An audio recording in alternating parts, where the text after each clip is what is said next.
नमस्ते दीदी भाई, देखिए हमारे यूट्यूब चैनल पर ज़्यादा चुटकुला ना चुटकुला पसंद आएगा लाइक शेयर करिए, घंटे में पूरे घंटे जरूर दो फुल आज में देखिए आप लोग सपोर्ट करके आगे बढ़ाइए। ससुरा से नैहर न जाइबो बाला मैं सवा नंबर बोलैबो। ससुरा से नैहर न जाइबो बाला मैं सवा नंबर बोलैबो। तुहर राजा माई रोजगारिया में, तुहर माई राजा रोजगारिया में, उनहू के जेल करवाइबो बाला मुसवा नंबर बोलैबो। उनहू के जेल करवाइबो बाला मैं सवा नंबर बोलैबो।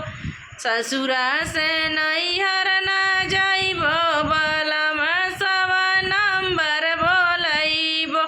ससुरा से नैहर न जाइबो बाला मैं सवा नंबर बोलैबो।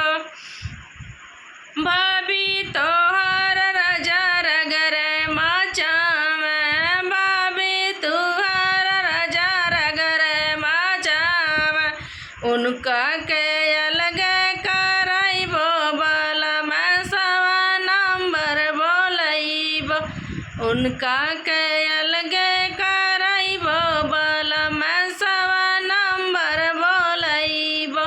ससुरा से नैहर न जाइबो बाला मैं सवा नंबर बोलैबो। ससुरा से नैहर न जाइबो बाला मैं सवा नंबर बोलैबो। ससुरा से नैहर न जाइबो बाला मैं सवा नंबर बोलैबो।